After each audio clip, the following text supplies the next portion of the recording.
आइए आज सुनते हैं मालती जोशी जी की कहानियों की श्रृंखला में एक नई कहानी मातम पुरसी।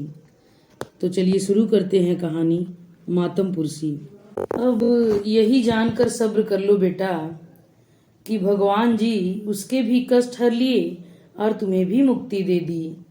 अब उसे भूलकर दूसरे बच्चों में दिल लगाओ, राम जी सब भला करेंगे। वह महिला अनवरत बोले चली जा रही थी और मैं भाभी का वेदना से पुता चेहरा देख रही थी।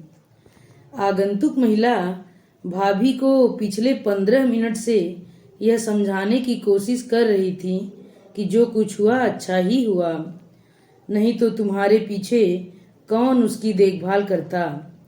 मेरा मन हो रहा था उनके मुंह पर हाथ रखकर उन्हें चुप करा दूं, पर उनकी उम्र का ख्याल करके मैं चुप रह गई थी।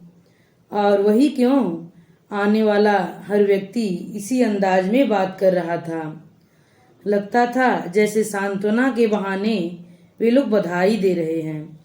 अब उन्हें कौन समझाता कि माँ के लिए संतान की मृत्यु दुखद ही होती है, भले ही संतान सविता की तरह लुंज-पुंज क्यों न हो। जब वह देवी जी चली गईं तो मैंने राहत की सांस ली। भाभी से कहा, भाभी अब आप सीधा जाकर बिस्तर पर लेट जाइए, कोई भी आए आपको बाहर आने की जरूरत नहीं है, मैं सबसे निपट लूंगी, आप बस आराम कीजिए। आज तो शायद मम्मी का सत्संग ग्रुप भी आने वाला है, अमिता ने कहा। तुम्हें कैसे पता? भाभी ने पूछा। मम्मी, सुबह मैं बस स्टॉप पर खड़ी थी ना, तो माथुर आंटी या शुक्ला आंटी मॉर्निंग वॉक पर जाते मिल गई थी। माथुर आंटी कह रही थी, मिसेस शुक्ला हम सब साथ ही चलेंगे, ऐसी जगह अकेले जाने की हिम्मत नहीं पड़ती। सत्संग ग्रुप? भाभी कब से सत्संग में जाने लगी? मैंने आश्चर्य में भरकर कहा। वो कहाँ जाती थी, मैं ही ठेल कर भेजती थी। इसके लिए मैं मंगलवार की कोचिंग भी गोल कर देती थी। सत्संग ही सही, पर उसके बहाने से बाहर तो निकलेंगी, अमिता ने बतलाया। यह तो बहुत अच्छी बात है, मैंने बोला।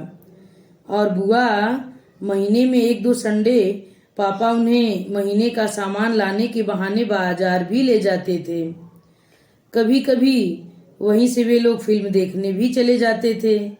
मैं और तारा अम्मा दीदी को देख लेते थे, अमिता ने उत्साह में भरकर कहा।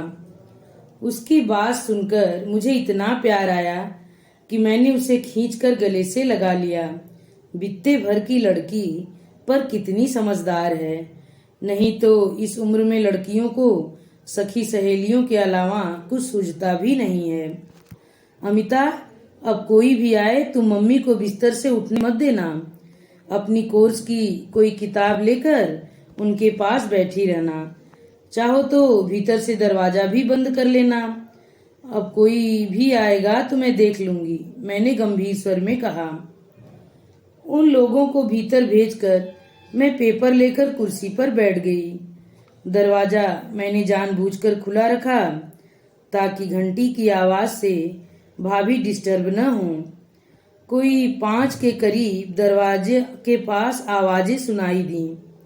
मैंने झांक कर देखा, 8-10 महिलाओं का दल दरवाजा खोलकर भीतर आ रहा था। यही वह सत्संग ग्रुप होगा जिसके बारे में अमिता ने कहा था।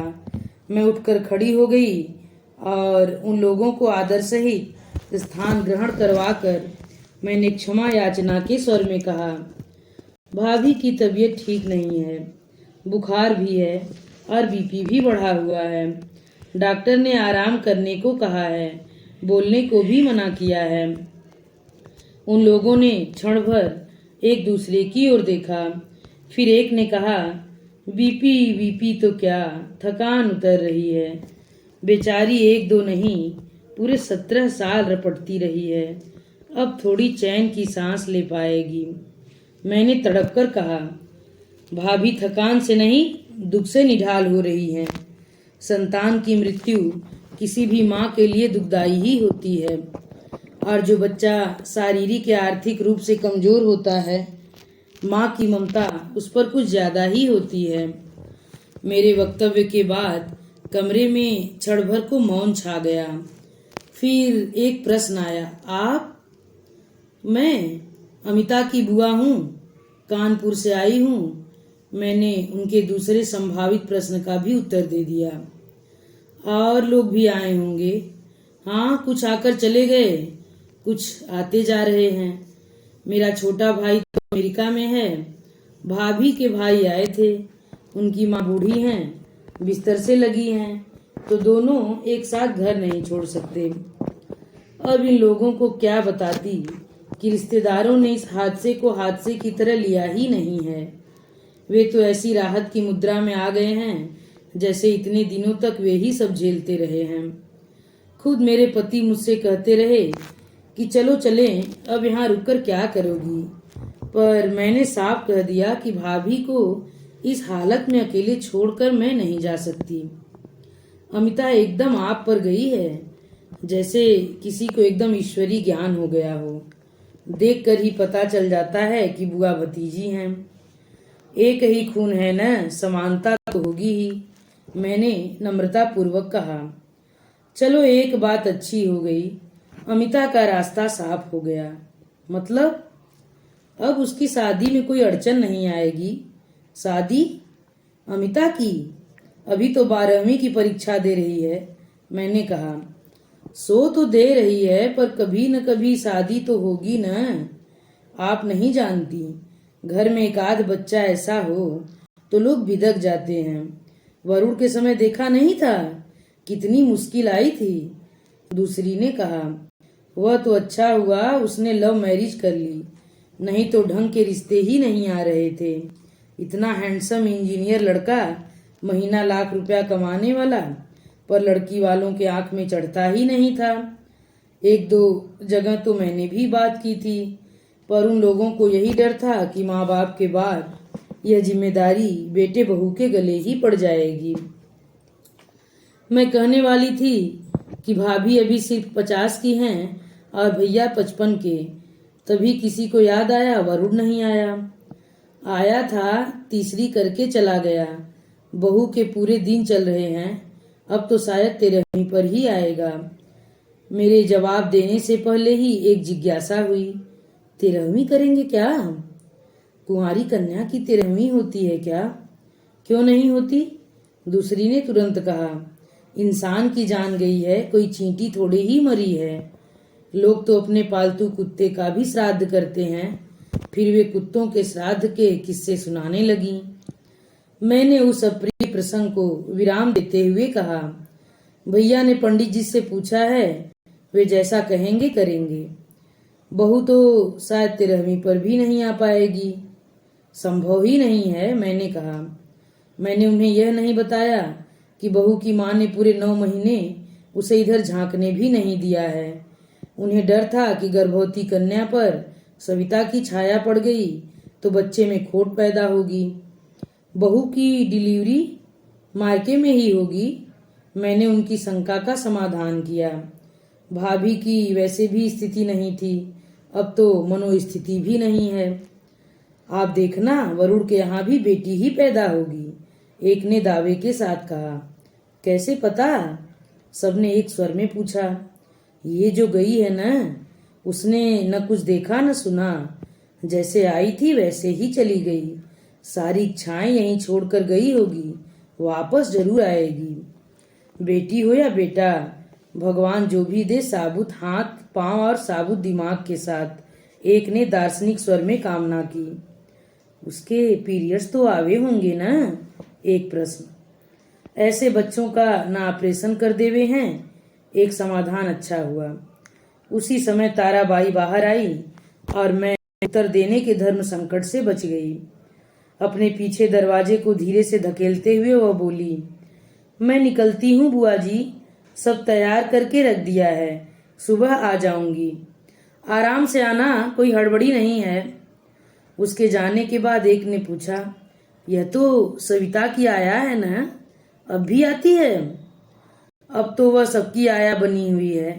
मैंने फीकी हंसी हंसते हुए कहा। इस समय वही घर संभाल रही है।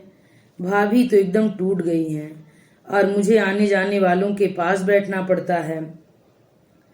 आप तो अभी रहोगी ना? एक ने पूछा। हाँ, इन लोगों के सेटल होने तक कुछ दिन तो रहूंगी। आप न जाते समय भाभी को साथ ले जाना, दूसरी ने सुझाव दिया। उन्हें थोड़ा बदलाव की बहुत जरूरत है। सोच तो रही हूँ, पर मुझे नहीं लगता भाभी राजी होंगी। अमिता का 12वीं का साल है, उसकी पढ़ाई पहले ही बहुत डिस्टर्ब हो रही है। अकेली लड़की को घर में छोड़ना भी नहीं है, तीसरी ने अधिकारवाणी से कहा। डर जाएगी बेचारी, जवान मौत बहुत बुरी होती है, साया मंडराता रहता है। भाई साहब से बोलिए, पंडित जी कहें न कहें छोटा मोटा हवन करवा लें और शांति पाठ भी। मौत वाले घर में शांति पाठ बहुत जरूरी है, नहीं तो अनिष्ट आत्मा फेरा लगाती रहती है। उनकी बात पूरी भी न हो पाई थी कि भीतर का दरवाजा भड़ाक से खुला। दरवाजे में भाभी खड़ी थीं, बिखरे बाल, रो रो कर सूजी हुई आंखें, थर थर कांपता शरीर। मैंने लपक कर उन्हें थाम लिया और चौंक पड़ी। मैंने तो झूठ मूठ कह दिया था कि भाभी को बुखार है, पर उनका शरीर तप रहा था सचमुच। मैंने स्वर को यथाशीघ्र कठोर बनाते हुए कहा, भाभी, आपसे बिस्तर से उठने के लिए मना किया था ना, फिर आप बाहर क्यों आई? ये जो मेरी सखियां आई हैं मेरा दुख बांटने, मुझे तसल्ली देने, उनका धन्यवाद भी न करूं मैं? उनकी आवाज में एक अजीब सी तड़प थी और बोलते बोलते बुक्का फाड़कर रो पड़ी वे। उनका वह आक्रोश, उनका वह आक्रोश इतना करुण, इतना हृदय विदारक था कि लग रहा था कि जैसे सविता की अर्थी अभी अभी उठी हो। कहानी सुनने के लिए आप सभी श्रोतागणों का बहुत बहुत धन्यवाद। आप सभी श्रोतागणों से मेरा विनम्र अनुरोध है कि अगर आप लोगों को यह कहानी अच्छी लगी हो तो कृपया मेरे चैनल को सब्सक्राइब, वीडियो को लाइक और शेयर करना मत भूलिएगा। धन्यवाद।